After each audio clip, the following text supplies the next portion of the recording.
Hello everyone, कैसे हो आप सब। एक बार पुनः स्वागत है आप सभी का हमारे अपने YouTube channel A to Z biology classes पर। देखिए, आज के इस वीडियो में हम देखेंगे क्लास 12 बायोलॉजी एनसीईआरटी।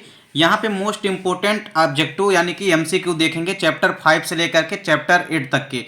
देखिए, इसके पहले भी हमने इसका पार्ट 1 आपको प्रोवाइड कराया है, उसमें हमने आपको चैप्टर 1 से लेकर के चैप्टर 4 तक के मोस्ट इंपोर्टेंट एमसीक्यू की वीडियो आपको प्रोवाइड कराई थी। अभी तक आप यदि नहीं देखें तो आप प्लेलिस्ट में जाकर के देख सकते हैं। चलिए सीधे वीडियो को स्टार्ट करते हैं। सबसे पहला क्वेश्चन है कि किसी एक समापन कोडान का नाम लिखना है। देखिए, आपको पता है कि 3 प्रकार के समापन कोडान होते हैं, जिसमें आप 3 में से कोई भी समापन कोडान का यदि नाम लिख देंगे तो वो सही माना जाएगा। तो यहाँ पे किसी एक समापन कोडान का नाम लिखना है, तो राइट आंसर क्या हो जाएगा, यूएए। इसके अलावा यूजीए भी क्या होता है, एक समापन कोडान होता है। दूसरा क्वेश्चन है, देखिए, उस एंजाइम का नाम बताना है जो कि अनुलेखन में सहायता करता है, अर्थात एक ऐसा एंजाइम जो कि अनुलेखन की क्रिया में भाग लेता है। तो यहाँ पे आपको राइट आंसर क्या हो जाएगा, आरएनए पॉलीमरेज। यह एक ऐसा एंजाइम है जो कि अनुलेखन यानी कि ट्रांसक्रिप्शन में मदद करता है।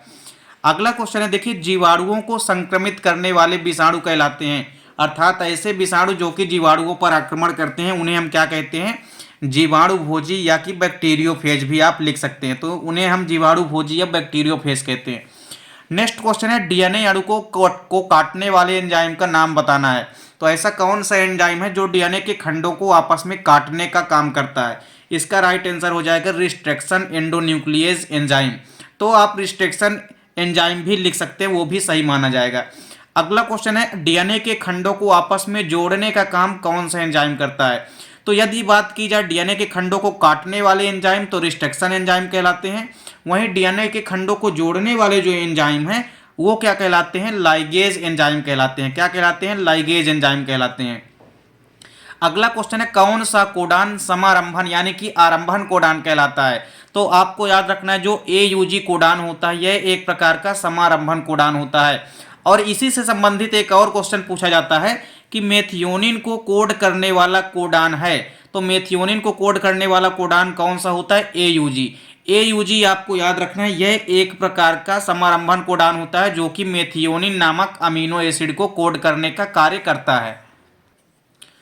नेक्स्ट क्वेश्चन है, डीएनए से आरएनए बनने की प्रक्रिया क्या कहलाती है। तो डीएनए से आरएनए बनने की प्रक्रिया अनुलेखन कहलाती है। और यदि इसका उल्टा कर दिया जाए कि आरएनए से डीएनए बनने की क्रिया, तो रिवर्स ट्रांसक्रिप्शन कहलाती है। दोनों आपको याद रखना है, डीएनए से आरएनए बनना अनुलेखन कहलाता है, वहीं आरएनए से डीएनए बनना क्या कहलाता है, रिवर्स ट्रांसक्रिप्शन कहलाता है।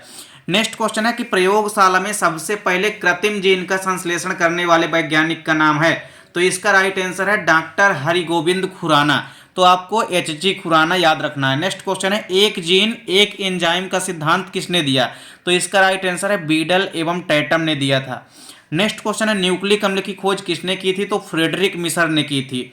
अगला क्वेश्चन है, डार्विनावाद किस पर आधारित है। तो डार्विनावाद जो है यह एक प्राकृतिक वर्ण पर आधारित होता है। नेक्स्ट क्वेश्चन है, उत्परिवर्तनवाद का सिद्धांत किसने दिया। तो आपको याद रखना है, ह्यूगो डिब्रीज ने क्या दिया था, उत्परिवर्तनवाद का सिद्धांत दिया था। जीवों के किसी भी प्रकार से अनुवांशिक गुणों पर यदि अचानक कोई परिवर्तन आता है तो उसे हम उत्परिवर्तन कहते हैं, यानी कि म्यूटेशन कहते हैं। अगला क्वेश्चन है, उपार्जित लक्षणों की वंशागति का सिद्धांत किसने दिया था। तो ये लेमार्क ने दिया था। इसके अलावा लेमार्क से संबंधित एक और क्वेश्चन है कि अंगों के प्रयोग व अनुप्रयोग का सिद्धांत भी किसने दिया था, लेमार्क ने दिया था। तो लेमार्क से संबंधित दोनों क्वेश्चन आपको याद रखना है, ये अक्सर एग्जाम में पूछे जाते हैं। उपार्जित लक्षणों की वंशागति का सिद्धांत भी लेमार्क ने दिया था और अंगों के प्रयोग व अनुप्रयोग का सिद्धांत भी लेमार्क ने दिया था। अगला क्वेश्चन है, जीवन की उत्पत्ति किस काल में हुई थी। तो पोलियोजाइक महाकल्प में हुई थी। नेक्स्ट क्वेश्चन है, सरीसृप तथा पक्षी के बीच की संयोजक कड़ी किसे कहते हैं। तो इसका राइट आंसर है आर्कियोप्टेरिक्स।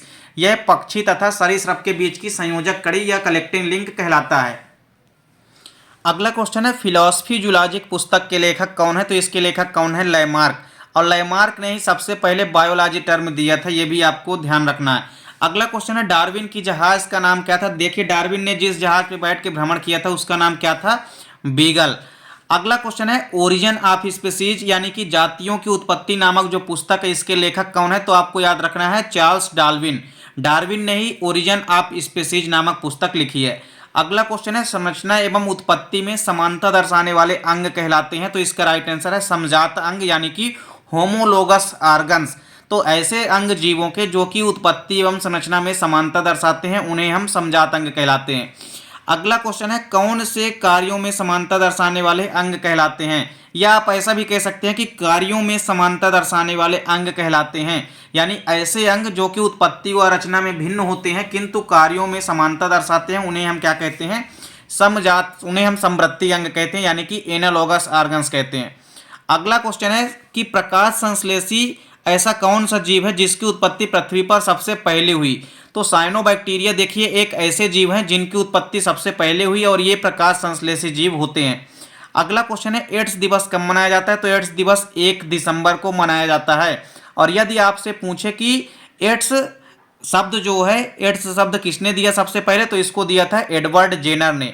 इसके अलावा कभी कभी एड्स से संबंधित एक और क्वेश्चन पूछा जाता है कि एड्स की जो परीक्षण किया जाता है, एड्स परीक्षण क्या कहलाता है। तो एड्स जो परीक्षण होता है उसे हम एलिजा परीक्षण कहते हैं। अगला क्वेश्चन है विषाणुरोधी प्रोटीन कहलाते हैं, या इसकी जगह विषाणुरोधी ना लिख करके प्रति विषाणु प्रोटीन कहलाते हैं, ये भी आपसे पूछा जा सकता है। तो प्रति विषाणु प्रोटीन या विषाणुरोधी प्रोटीन क्या कहलाते हैं, तो इसका राइट आंसर है इंटरफेरॉन।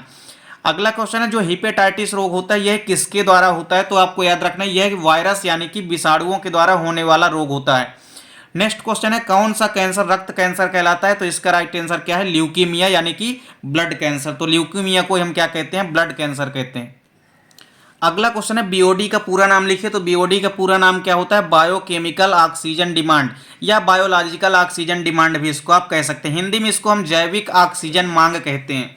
नेक्स्ट क्वेश्चन है माइकोप्लाज्मा को क्या कहा जाता है। तो देखिए माइकोप्लाज्मा को पीपीएलओ भी कहते हैं। इसका पूरा नाम होता है प्लूरोनिमोनिया लाइक ऑर्गेनिज्म यानी प्लूरोनिमोनिया समजीव। अगला क्वेश्चन है सिरका उत्पादन में किस बैक्टीरिया का उपयोग होता है। तो इसका राइट आंसर है एसिटोबैक्टर एसिटी बैक्टीरिया का उपयोग किया जाता है। नेक्स्ट क्वेश्चन है पेनिसिलिन जो प्रतिजैविक या एंटीबायोटिक होता है यह किस कवक से प्राप्त किया जाता है। यानी आपको पेनिसिलिन प्रतिजैविक का सोर्स बताना है कि कहां से प्राप्त किया जाता है। तो इसका राइट आंसर क्या है, पेनिसिलियम नोटेटम। पेनिसिलियम नोटेटम नामक कवक से प्राप्त किया जाता है पेनिसिलिन। अगला क्वेश्चन है नॉस्टाक एवं इनाविना को कहा जाता है। तो दोनों को सम्मिलित रूप में साइनोबैक्टीरिया कहा जाता है। साइनोबैक्टीरिया को हम ब्लू ग्रीन एल्गी कहते हैं, इसको शॉर्टकट में आप BGA भी कहते हैं यानी कि ब्लू ग्रीन एल्गी। अगला क्वेश्चन है लेग्यूमिनेसी कुल के पादपों की जड़ों में पाया जाने वाला बैक्टीरिया है। इसका राइट आंसर क्या हो जाएगा, राइजोबियम। यह दाल कुल की जड़ों में सहजीवी संबंध के रूप में पाया जाने वाला एक बैक्टीरिया होता है। अगला क्वेश्चन है वायरस की खोज किसने की थी। तो सबसे पहले 1892 में वायरस की खोज इवानोव्स्की ने की थी। तो उम्मीद करता हूं दोस्तों वीडियो पसंद आई होगी। दोस्तों वीडियो अच्छी लगे तो लाइक और कमेंट जरूर कीजिए, साथ ही साथ दोस्तों के बीच ज्यादा से ज्यादा वीडियो को शेयर कीजिए। मिलते हैं दोस्तों नेक्स्ट वीडियो में, तब तक के लिए जय हिंद, वंदे मातरम।